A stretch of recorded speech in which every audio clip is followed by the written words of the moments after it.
Hello, everyone. Welcome once again to Behind the Mic. I'm Gary Laubach, along with Mike Joseph, as we look forward to a home game, 12:30 on Saturday afternoon here at Fisher Stadium, as they'll take on the Crusaders of Holy Cross. And I think there's some very interesting similarities between these two football teams right now. They have a new head coach. Tom Gilmore is gone. Bob Chesney has stepped in as a new head coach. They've only won a couple of games, but just as impressive maybe are some of their losses.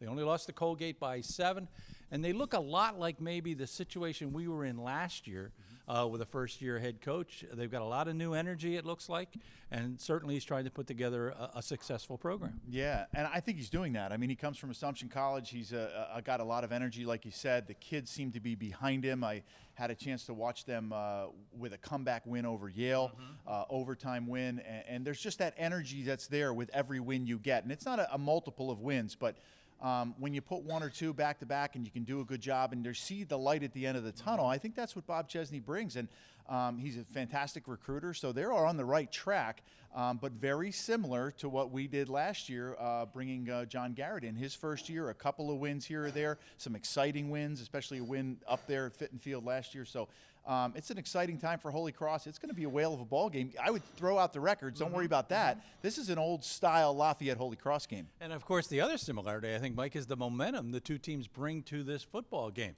Obviously, Holy Cross just slaughtering Lehigh 56-0. Lafayette comes in on a 2-game winning streak. So whoever maybe grabs momentum early in this one might be the team that comes out on top. Yeah, and you look at the situation for Holy Cross coming in scoring 56 points and pitching a shutout.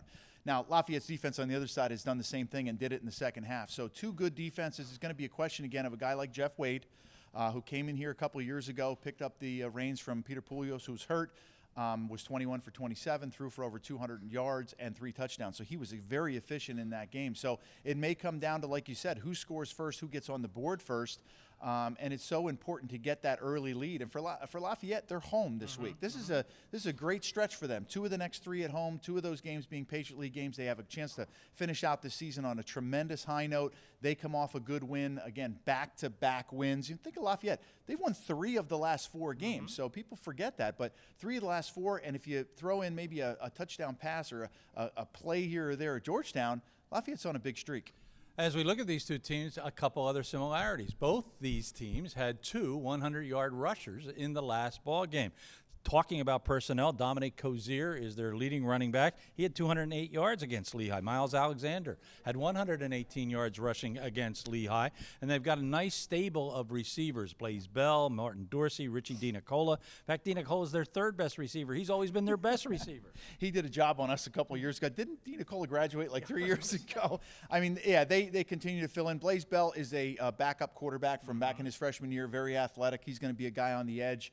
But the running backs are the key right here. You have to stop the run. And Lafayette did such a great job of that last week at Fordham, and they did the same thing at Bucknell as well. So it always starts as defensive coordinator. Luke Thompson will tell you, stop the run first, turn them into a one-dimensional team, and then hopefully we can get our hands on the ball, and then again turn loose that defensive line that's been really tremendous for Lafayette. And as we look at their defense, they're led by Ryan Brady at linebacker, 88 tackles on the season. He's got 11 tackles for a loss, a couple of sacks, a forced fumble, and a fumble recovery.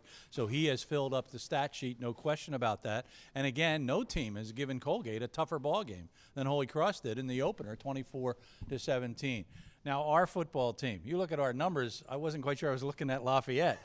They threw the ball 9 times, and they just rushed the ball really wonderfully with Emil and Selwyn Simpson. Yeah, it was great to see the progression of this offensive line, and I think if you look back a couple weeks ago, you could see it coming when you add in guys like Grunhofer. And I tell you, a guy that's tremendous on the edge and doesn't get enough credit is the freshman Stelianos. Yes.